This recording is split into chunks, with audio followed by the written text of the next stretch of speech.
The Samsung QN90 line is one of Samsung's most popular, so they'd obviously release a new model in 2025. Cue the Samsung QN90F. It replaces 2024's Samsung QN90D with a few improvements: faster processor, 165Hz support, a new version of Tizen. And wait, what is that? Is that a matte coating? Why yes, it is. Samsung's matte coating is now finally on an upper mid-range LED TV. Is it a success? Hey, I'm Nicholas from Rtings.com, and I'm about to tell you whether the Samsung QN90F is a sure bet purchase, or if the situation is a bit more ambiguous.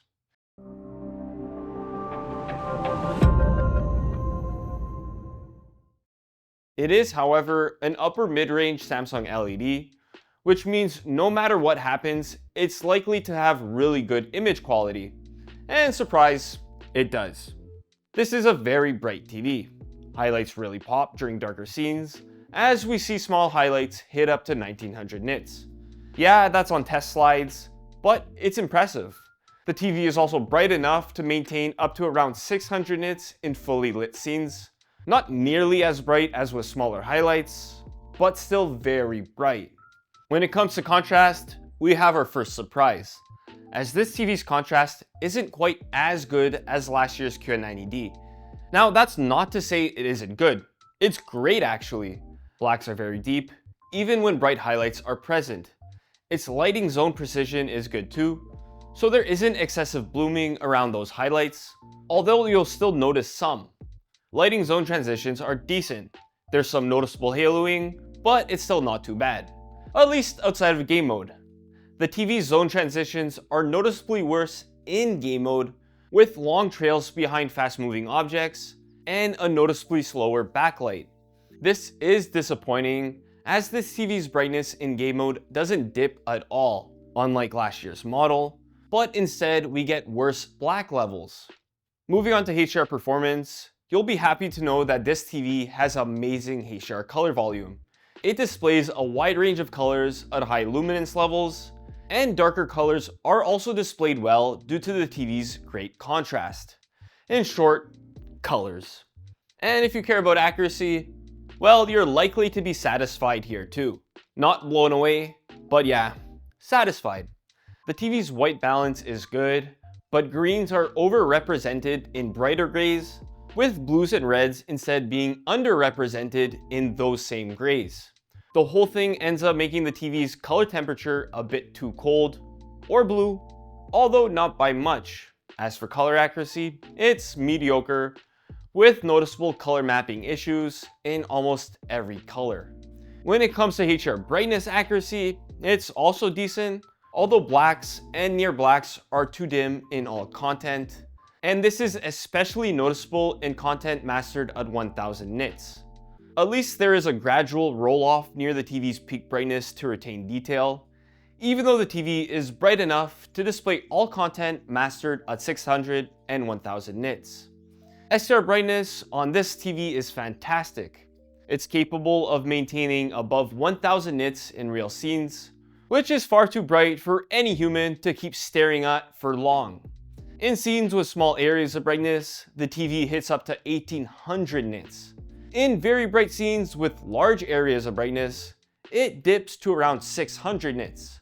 Overall, this TV is bright enough in SDR for any room, no matter what your room setup is like. Not only is it super bright, but it handles reflections extremely well due to its matte coating.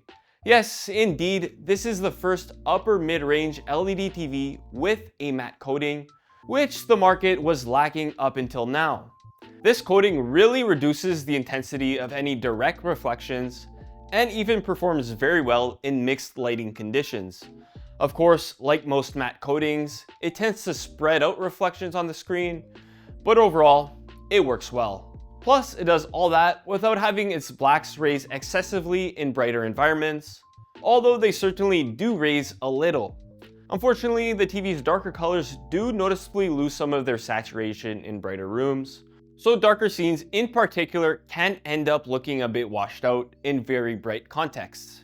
This loss of saturation is most noticeable in SDR, as the TV's SDR color volume is just alright. Like almost every TV, it displays the entirety of the Rec 709 color space, and it's also good in the DCI P3 space, displaying about 84% of it. But in the wide BT 2020 space, it's limited to about 61%, so it's lacking there. The TV's image accuracy in SDR is mediocre. Its white balance is off, with too much green in brighter grays, and not enough blues and reds in those same grays. Just like in HDR, this makes the TV a bit too cold. The TV's gamma is too dim in darker scenes, as well as in very bright scenes. Its color accuracy is decent. There are some color mapping issues in desaturated colors, but it's satisfactory. If you're looking for a TV with a wide viewing angle, well, this one's decent. It's not OLED-like, far from it. But for an LED TV, it's actually pretty good. Still, there's some color shifting, washout, and loss of brightness when looked at from the sides. Stick to the center for the best viewing experience, but it's not the end of the world if you're not quite there. What if you're after image processing? We have good news and bad news. First, the bad news. The TV's low quality content smoothing is merely okay. It preserves details well, but that's because it doesn't do much smoothing. There's noticeable macro blocking left in the feed. But it performs much better when upscaling low-res content. Details are pretty clear, although finer details are still hard to make out. Finally, when it comes to gradients, it's decent. While most colors have minimal banding, there is noticeable banding in brighter grays, blues, and greens. We've already touched upon some of the TV's issues in gaming, as it's unfortunate that its black levels suffer so much in game mode. That's because otherwise this TV has a ton of gaming features. 4K at 165Hz support on all 4 HDMI ports with VRR. Unfortunately, on top of its black level issues, its pixel transitions are just mediocre. Not slow enough to bother anyone who is used to playing on LED TVs, but if you're used to gaming on faster LED monitors or OLED panels, you'll see it. This TV has an interesting use case. It can double as a very good art TV.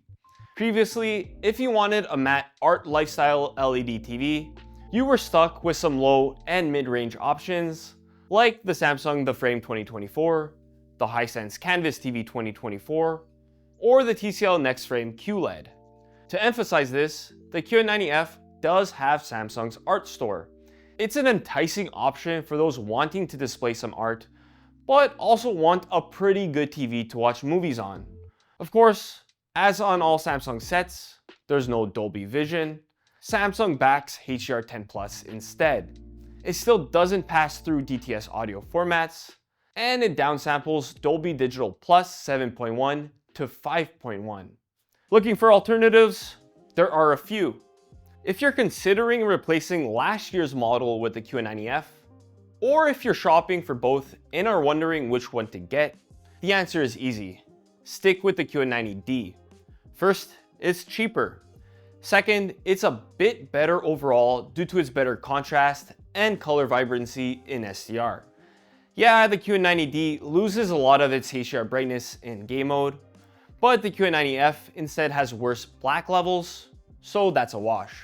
Still, the QN90F is probably better for gamers due to its faster pixel transitions and higher 165Hz refresh rate, but that alone isn't worth the increased cost.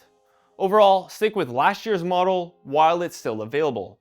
Unless you really want a good LED TV with a matte coating. Perhaps because you want to display some art on your wall, Previously, the best LED on the market for that was Samsung's own The Frame 2024. Between the two, the QN90F is easily better at about twice the cost. The Frame is not a bad gaming TV, as its pixels transitions are faster than the QN90F's, and it has far less banding in HDR gradients. But overall, it can hardly compensate for the QN90F's sheer edge in picture quality. If you have the money for it, and this is the niche you were shopping in, the QN90F is a strong pick. If you'd like something cheaper, but you'd like for it to be a 2025 release, and you're not willing to get something significantly worse than the Samsung, consider instead the TCL QM7K. Yeah, the Samsung is a bit better, but not by much. The Samsung TV is far brighter, but the TCL has far better contrast. And TCL's model doesn't have any of the weird quirks in game mode to boot. Nice. While it doesn't support 165Hz at 4K like the QN90F, it does have 144Hz and also 288Hz at 1080p. A great option for PC gamers who value frame rate over everything else. And its pixel transitions are noticeably faster than the Samsung's. To be fair, the QN90F is the far better option for brighter rooms due to its brightness advantage and its far better reflection handling.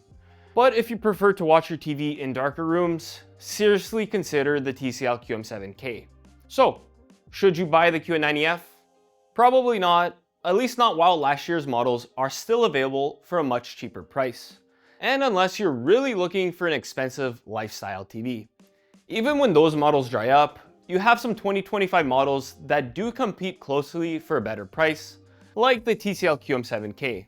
Ultimately, as good as the QN90F is, it has some tricky flaws to navigate around, especially for gaming. Like with many of our early 2025 reviews, we'll revisit this one throughout the year, but for now, you probably should look elsewhere.